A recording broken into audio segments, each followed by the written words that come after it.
1600년대 초에 조선의 역사를 보면은요, 후금이라는 나라가 득세했습니다. 조선 북방에 여진족들이 나라를 세웠어요. 후금이라고. 그래서 조선에 수교를 맺자고 제의를 해오는 것입니다. 당시 이제 조선의 정세는 신리를 추구하는 중립 외교 정책을 펼치던 광해군을 친명파들인 서인들이 몰아내고 인조반정으로 정권을 장악하던 시기였습니다. 서인들이 장악한 조선의 조정은 이 여진족들 생각 후금이 화친을 하자고 얕잡아 보면서 거절했죠. 그러자 후금이 3만 병력을 이끌고 조선을 침공하게 이르렀습니다. 고작 3만 명의 병력이 조선을 침공했는데요, 15일 만에 평양성까지 함락당하고 말았습니다. 이 위기를 느낀 조선의 조정들이 왕의 동생을, 이제 인조 왕의 동생을 벌모로 보내면서 부랴부랴 이제 화친을 맺게 되는데, 이때 형제의 관계에 화친을 맺었죠. 조선 역사상 최초의 그 오랑캐의 난이라 그래가지고 우리는 이제 1627년에 일어났던 이 난을 우리는 정묘호란이라고 부르고 있는 것이죠. 이후 조선은 신리 외교를 펼치자, 아니다, 우리가 신의를 지켜야 된다, 명나라의 신의를 지켜야 된다는 이 세력들이 팽팽히 맞섰는데, 조정을 누가 장악했습니까? 인조반정으로 친명파인 서인들이 장악을 했잖아요. 결국 한 9년 정도 지난 후에 후금을 오랑캐라고 규정하고 외교관계를 단절하게 이제 선고를 합니다. 그때 이제 후금은 더욱더 세력이 커져서요, 청나라로 이제 국호를 변경했어요. 청태정이 이 소식을 듣고 분기탱천해서 10만 병력을 이끌고 조선을 침공하기에 이르렀습니다. 그것이 그 유명한 삼전대의 굴욕으로 우리 역사의 암울한 한 페이지를 장악하고 있는 병자호란이었던 것이죠. 1636년에 일어난 병자호란. 조선의 강토는 완전히 유린당했습니다. 많은 분유자들이 포로로 청나라로 끌려갔고, 소현세자도 벌모로 끌려갔었죠. 오늘 본문에 나오는 바벨론에게 멸망당하는 예루살렘처럼 병자호란의 모습이 오늘 본문과 데자뷰가 되고 있는 것이죠. 조선의 정치인들이 그토록 맹신했던 명나라는 그 후 한 30년 정도 지난 1662년에 청나라에게 완전히 멸망당하고 말았던 것이죠. 오늘 기도하면서 하나님의 말씀으로 들어가고자 합니다. 아버지 하나님, 오늘 말씀을 통해서 아버지 하나님이 우리에게 주시는 그 뜻을, 계획을 알게 하시고 깨달은 말씀 행동함으로 하나님의 백성이 되는, 하나님의 자녀가 되는 언약의 백성으로의 삶을 살게 하옵소서. 예수님 이름으로 기도하옵나이다. 아멘. 예레미야 선지자는 예레미야 1장 3절에 보면은요, 요시야 왕 13년에 최초로 하나님의 부르심을 받아서 대언을 하기 시작했습니다. 요시야 왕이 5명의 왕을 거쳤는데요. 예레미야 선지자가 요시야 왕, 그 다음에 여호아하스, 여호야김, 마지막 왕 시드기야. 5왕을 거치면서 31년 동안 하나님의 말씀을 대언하였습니다. 우리가 잘 알다시피 요시야 왕은 정말 8살에 비록 왕이 됐지만은 하나님을 섬기는 신앙심이 아주 대단했습니다.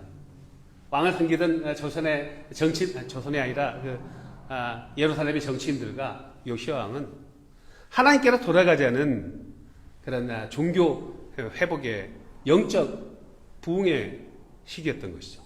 그 동시대를 살았던 예레미야의 그 청년 선지자로서의 그 시기는 참으로 평탄했을 것입니다. 하나님께로 돌아가자. 성전을 보수하면서 잃어버린, 몇백 년 동안 잃어버린 율법을 찾아서 그 율법을 읽고 듣고, 그리고 또 어떤 일이 있었습니까? 이집트에서 노예가 되었던, 사병이 있던 노예가 되었던 삶에서 출애굽을 했지 않습니까? 출애굽을 기념하는 6월절 절기를 지키면서 하나님께로 돌아가자! 그 영적 대각성 운동이 일어났던 시기였던 거죠. 그런데 불행히도 요시야 왕이 38살에 이집트가 이제 바벨론이 세력이 강해지니까 바벨론이 이제 동진하면서 서진하는 것이죠. 서진하고 서남진에서 내려오니까 이집트의 파라오가 군사를 이끌고 이스라엘을 거쳐서 대항하러 오는 것을 막기 위해서 무기토라는 지역에서 전투를 하다가 그만 전사하고 말았죠. 이집트에게 요시야 왕이 전사한 이후로 남유다 왕국은 급속히 우상숭배에 빠져듭니다. 왜 그랬을까요? 이집트가 친이집트 정권으로 사람들을 세웠던 것이죠. 그리고 이집트에 충성하는 여호야킴이라는 왕을 섭정왕으로 세웠던 것입니다. 이집트 정권이 들어서면서 이스라엘은 급속히 우상숭배에 빠져들게 됩니다. 아시다시피 이집트가 태양신을 섬기고요, 여러 신들이 있었어요. 짐승 신들이, 수많은 신들이 있었습니다. 유다 왕국은 이집트가 우상이 되면서 이집트가 우상이 되었어요. 하나님의 백성인데 강대국인 이집트가 이스라엘을 지켜주실 것이라는 그 믿음에 빨려 들어간 것이죠.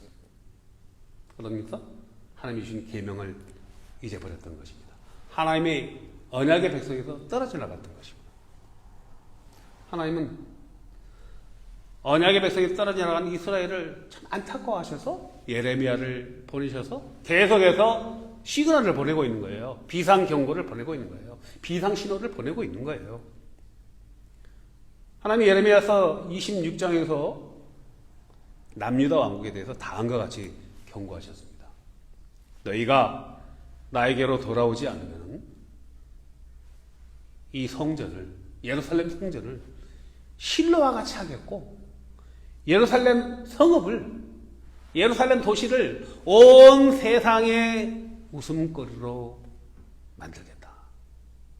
교회 여러분, 우리들은 신앙이 온전하십니까? 우리들의 마음과 눈과 귀는 지금 온전하게 하나님께로 향하고 있습니까?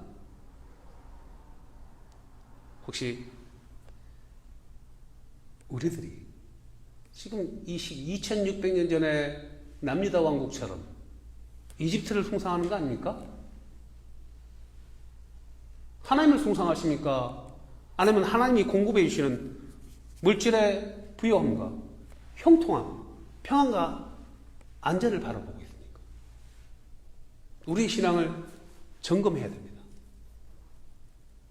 하나님께서 하나님이 우선이 되지 않으면 우리를 실로와 같이 하시겠다는 거예요. 실로가 무엇이에요? 실로 하면 생각나는 것이 엘리 제사장이 나오죠. 엘리 제사장. 어린 사무엘이 한나의 기도에서 사무엘이 태어나지 않습니까? 어린 사무엘이 엘리 제사장 밑에서 양육되잖아요. 선지자로서. 엘리 대제사장에게는 두 아들이 있었어요. 홈리와 비누아스가 있었는데 이 아들 교육을 잘못 시켰어요. 엘리 제사장이. 하나님을 만홀히 여겼습니다. 이 두 아들들이. 하나님 제사 지내려고 재물을 드리면은 그걸 갖다가 미리 빼돌리고 하나님을 만홀히 여기다가 하나님의 심판을 받아서 블레셋에게 죽임을 당하게 되고, 이스라엘의 자존심, 하나님의 언약궤를 주셨잖아요. 이스라엘 주신 언약궤를 블레셋에게 빼앗긴 장소가 실로였습니다. 두 아들이 죽었다는 소식을 비보를 듣고 엘리 대제사장이 그 충격에 그만 쓰러져서 목이 부러져서 죽은 곳이 실로예요. 그런데 비누아스의 아내가 아이를 막 생산할 때였어요. 남편이 죽었다는 그 충격적인 소식을 듣고 아이를 낳으면서 그 충격으로 비누아스의 아내가 죽으면서 아이 이름을 이렇게 지었습니다. 이가봇이라고. 이가봇. 하나님의 영광이 떠났다는 것입니다. 하나님의 영광이 떠나면은요, 실로와 같이 황폐하게 된다는 것입니다. 멸망한다는 것이에요. 나에게 돌아오지 않으면은 실로와 같이 하겠다. 하나님 한 번, 두 번, 세 번 경고하고 끝인 것이 아니라 계속해서 예레미야를 통해서, 예레미야서 52장을 통해서 나에게 돌아오라, 나에게 돌아오라, 나에게 돌아오라, 패역한 이스라엘아, 패역한 유다야, 나에게 돌아오라고 이렇게 말씀하고 계시는 것입니다. 예레미야 선지자가 지금 어떤 상황에 처해 있습니까? 하나님께로 돌아오라고 이렇게 선포할 때마다 지금 예루살렘 왕궁의 정치인들과 거짓 종교인들은 예레미야를 비난하는 거예요. 국가의 평안을 구하지 아니하고 재앙을 구하는 가짜 선지자라고, 예레미야를 가짜 선지자라고 비난하고 있는 것입니다.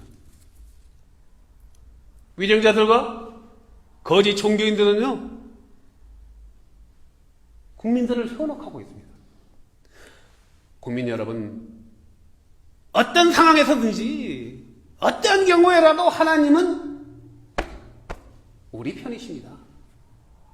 걱정하지 마십시오. 두려워하지 마십시오. 우리에게는 이집트가 있지 않습니까? 이집트가 우리 유다 왕국을 굳건하게 지켜주실 것입니다. 그러나 예레미야 선지자는 예레미야서 38장 1절에서 모든 백성들 앞에서 이제 곧 임박한 하나님의 진노의 심판을 경고하고 있었습니다. 예레미야가 선포하는 긴급 뉴스, 어떤 뉴스였습니까? 국민 여러분, 예루살렘 성읍을 속히 떠나십시오.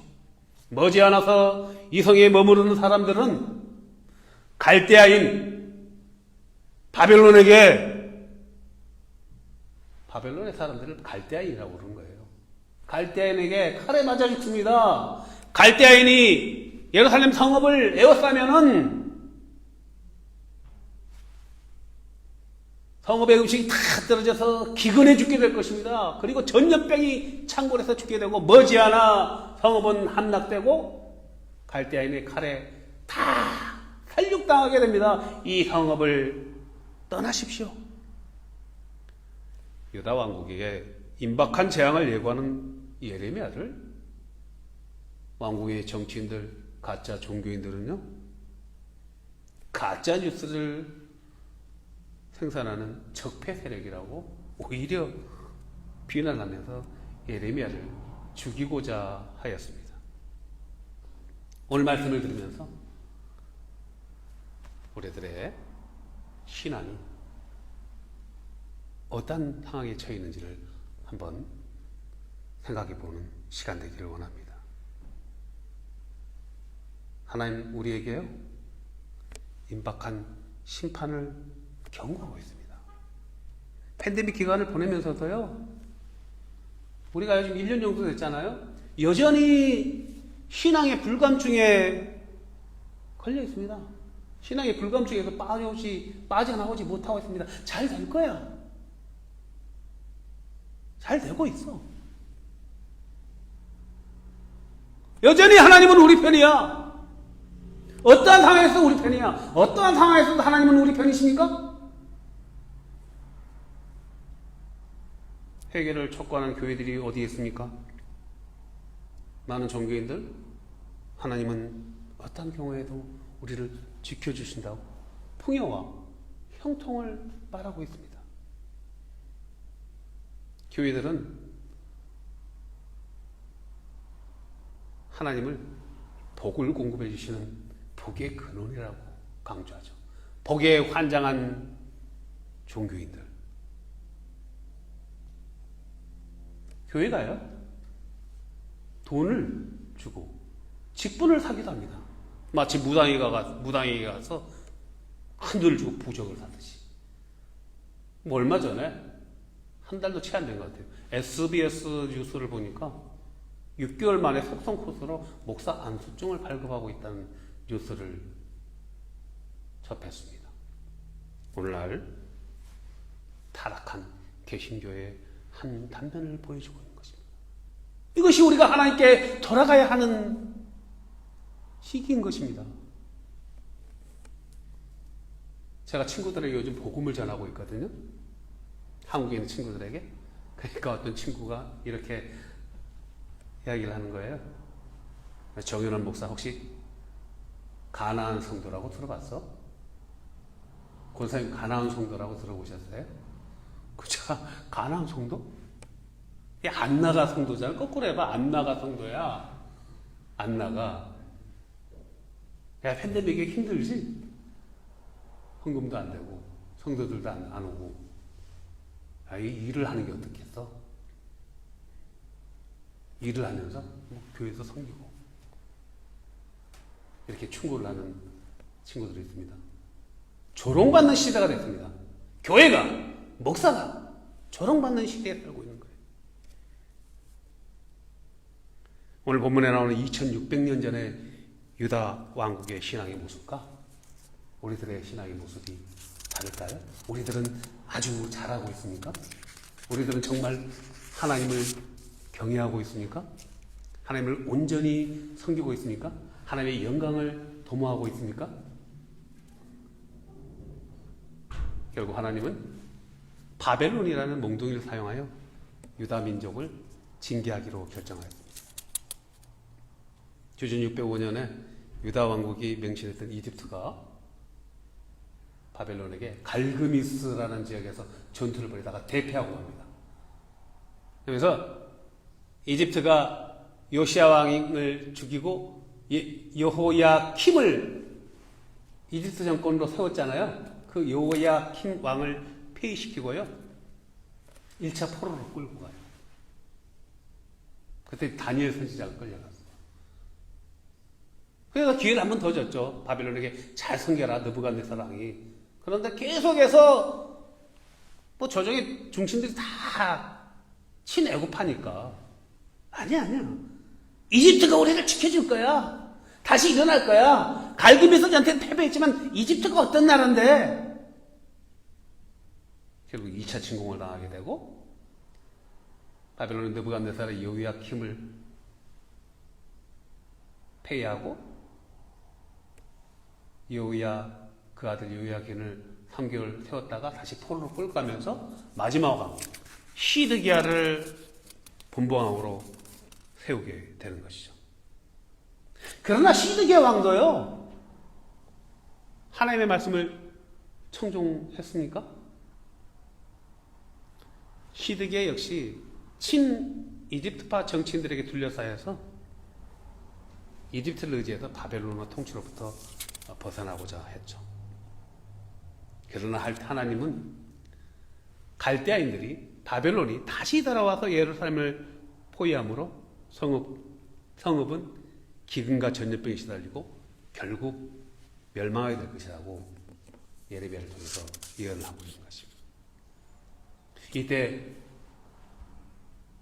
왕궁의 정치인들이 예레미야를 가짜 뉴스를 생산하는 가짜 선지자라면서 물웅동이 저수지에다가 던져서 죽게 만들었어요. 그러나 다행히 하나님의 섭리로 그 넷이, 왕궁의 넷이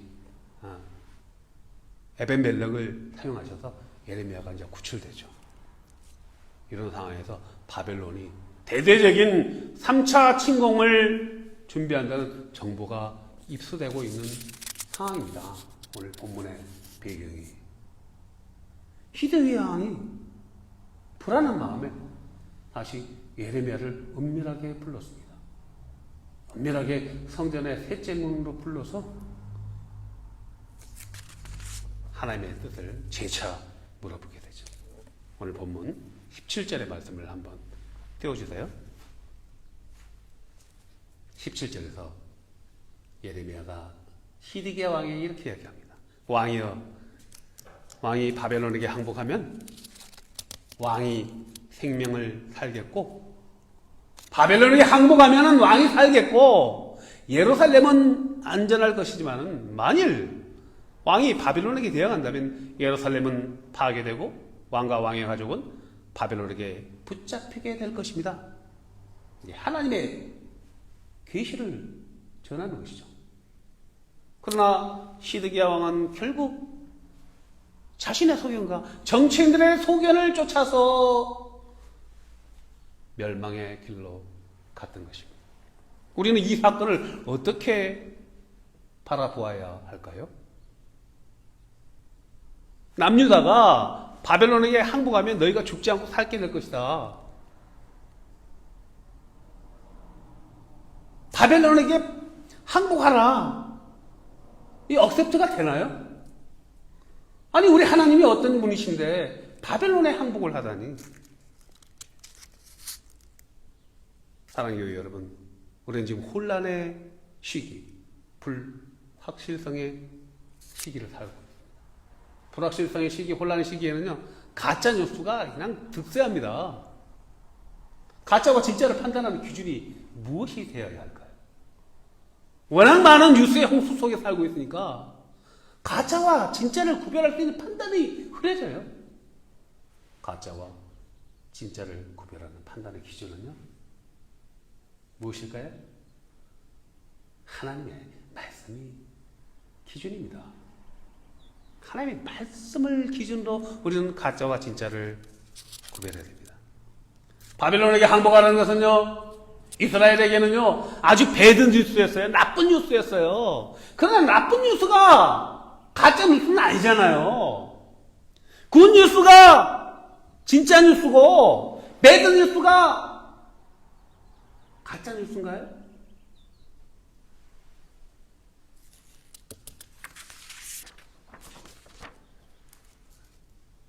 유다의 정치인들, 거짓 종교인들은 이집트가 이스라엘을 구해줄 것이라고 믿었습니다.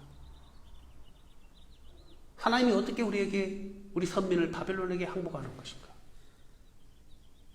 그러나 하나님의 생각은 달랐다는 것이죠. 하나님의 계획은요, 하나님의 섭리는 배역한 유다가 바벨론에 의해 포로가 되는 것입니다. 목이 곱고 교만한 이스라엘을 하나님을 경외하는 백성으로 다시 체질을 개선하기 위해서는 바벨론을 사용하기로 결정한 것이 하나님의 뜻인 것이죠. 우리는 종종 하나님의 뜻과 우리의 생각이 완전히 다르다는 것을 알아야 합니다. 우리 육신의 소욕이, 우리의 생각과 계획이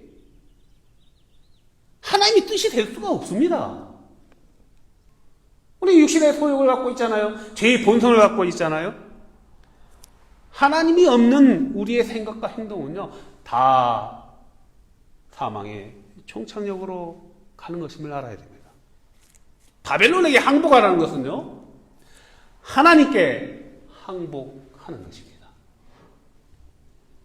하나님께 항복하는 삶이요, 달콤한 삶입니까? 하나님께 항복하는 삶은요, 편안한 삶입니까? 그렇지 않습니다. 하나님께 항복하는 삶은요, 쉬운 삶이 아닙니다.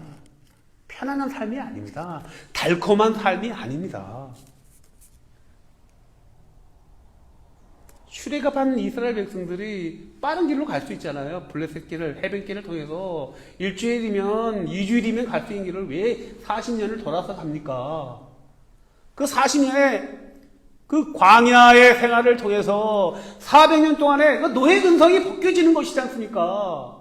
당금질이 되는 것이지 않습니까? 하나님은 몇백 년 동안 지금 이스라엘이 다 하나님 신앙에서 떠나버린 거예요. 이스라엘은 주전 722전에 완전히 멸망당했잖아요. 돌아오라는 말을 안 듣고. 그 남은 유다에게 계속 예레미야를 통해서 나에게 돌아오라, 나에게 돌아오라, 나에게 돌아오라, 나에게 돌아오라. 안 돌아오니까 바벨론에게 항복하는 거예요. 바벨론의 포로가 되어서 신앙의 체질이 개선되어야 한다는 것이죠.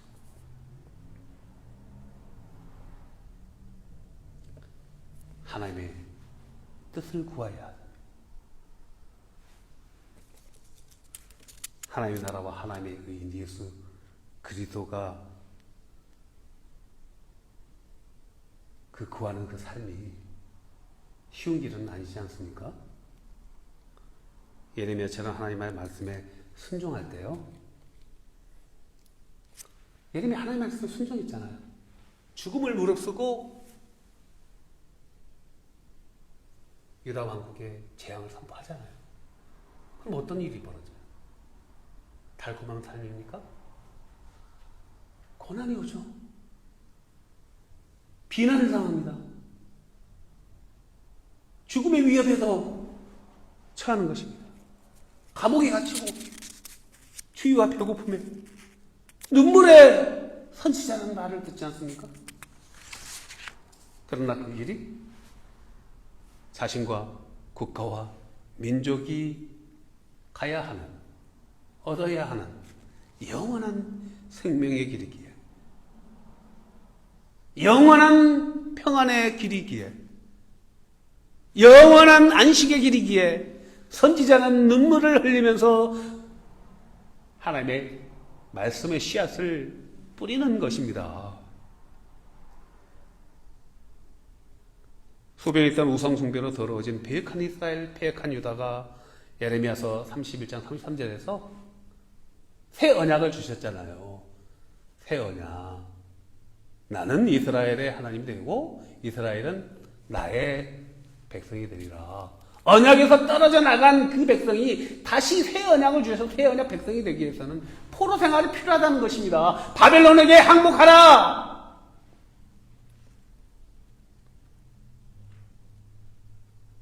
남유다 멸망 후 1차, 2차, 3차 580년이 완전히 멸망당해서 이제 마지막 3차 시드기와 함께 포로로 끌려갔지 않습니까? 더 70년의 포로 생활을 통해서 유다가 이스라엘이 변화되었잖아요. 그들은 바벨론 강변에서 예루살렘을 바라보면서 우리가 하나님의 언약의 백성으로 하나님의 말씀을 지키지 않았구나. 하나님을 떠나 살았구나. 우리가 애굽이 우상이 되어 살았구나. 이집트가 우상이 되어 살았구나. 우리가 물질이 우상이 되어 살았구나. 나의 명예가 우상이 되어 살았구나. 시편 126편 눈물을 흘리며 씨를 뿌린 자는 기쁨으로 거두리라며 울며 씨를 뿌릴 때 바벨론 포로의 삶에서 하나님이 건져주셨잖아요. 그들의 신앙이 회복됐잖아요.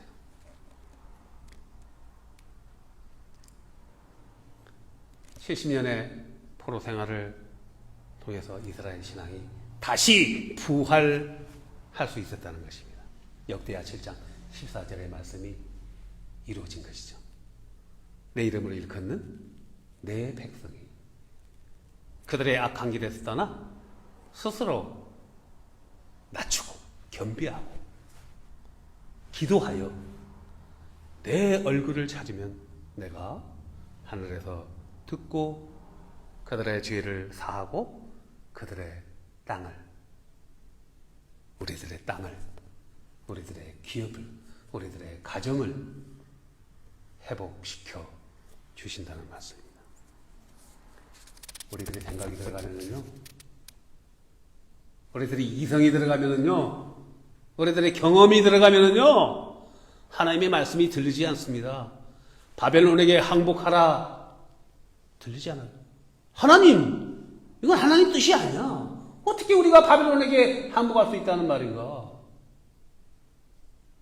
우리가 하나님을 판단할 수 있나요? 예레미야서 18장에 토기장의 비유가 나오는데요. 우리가 그릇이에요. 그릇이 토기장의 뜻을 알 수가 있나요?